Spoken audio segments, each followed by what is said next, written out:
How many times a day do you think about breathing? Maybe once, twice, or not at all. It's not something we think about, despite it being vital to our very existence. I think the same is true with policy. There are so many different decisions being made daily that we are unaware of or may not ever think about. But these decisions have such a big impact on our lives. If we look at the most highly contested issues of our times, access to gender affirming care, climate change, school shootings, book bannings in schools, one thing stands true. These issues significantly influence the way young people live their lives. Despite this, young people don't have a voice on who's representing us in government. Why is that? That the biggest controversies shape our lives, yet young people have no power in the matter?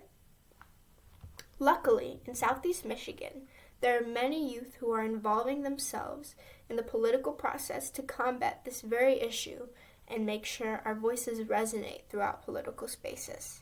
Let's find out more about how these youth are getting involved. Elijah Hatcher Kay was part of the original task force that eventually became the Washtenaw County Youth Commission, a group of youth who represent the whole of Washtenaw County and serve as a liaison between young people and the Board of Commissioners. I interviewed him to learn more about his involvement with local government.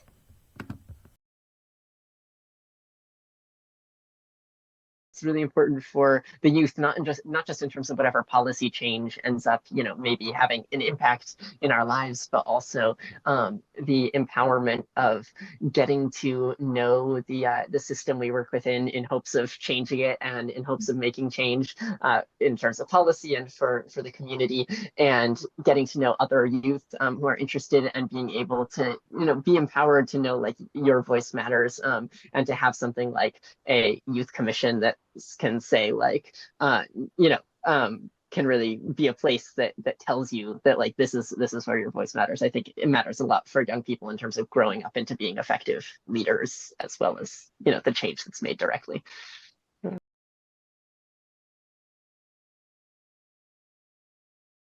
To me, I just see time and time again that like adults find, even if they don't want to be for whatever reason of the positions of power they're in, they find themselves moved by young people's voices, and especially on issues where young people have a particular personal impact, whether it's something like climate change where we're looking ahead to the future for young people, or whether it's concerns about schools and within that, is it gun violence in schools? Is it racial injustice in schools?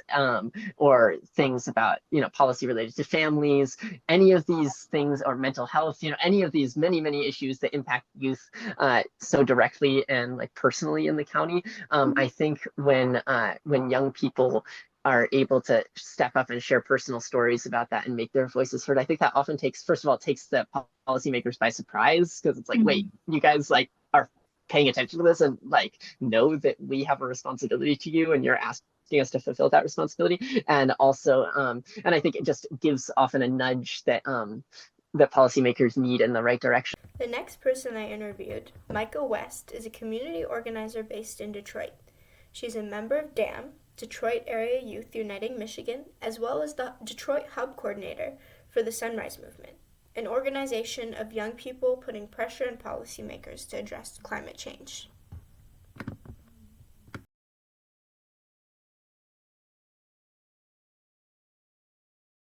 So I'm Michael West. I'm 16. I'm currently enrolled at Cass Technical High School in Detroit, Michigan. And I would say I got involved in community organizing back in 2021 when I attended a abortion rights protest at Lansing in the Capitol. I marched alongside members of DAM, Detroit Area Youth Uniting Michigan, and I realized that this is exactly where I want to be. I want to be on the front lines with these people, doing actions and leading things. And so I actually got connected with Julia, who's the adult ally for DAM, and I dived directly in. I was a climate intern, and I really, really got involved in climate that way. And I realized that that was something that impacted me directly, and that I felt like I could make the biggest change in. And so I continue to work towards that. In addition, I recently just joined Rise movement as a hub coordinator for Detroit, and so I'm working at that as well. And so, and uplift my community at the same time, who I am as a person. Yeah, that's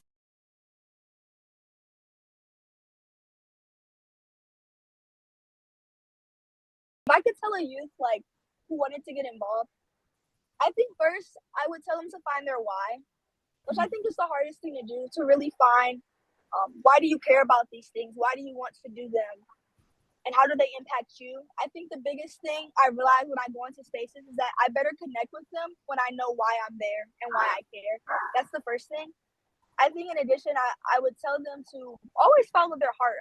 There's a lot of times in organizing where I feel like I can't get this policy changed. I can't do this. I'm only a kid. But I have to remind myself that not only do I have this organization supporting me, but I know that in the long run, my community will thank me. And the fact that I'm within my community and I'm benefiting from the change too.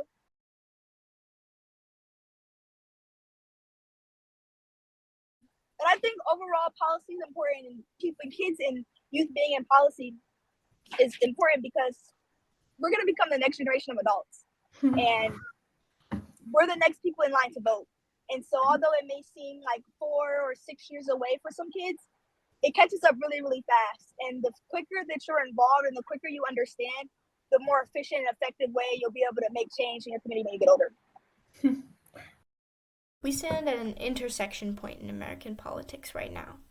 The biggest issues are conversations about our lives.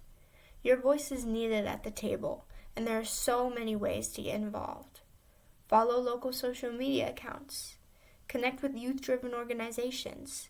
Talk to other youth in your school, the people in your community. Talk to your legislators. Repeating what Micah said, find your why. It is when we do this that we collectively make our voices heard.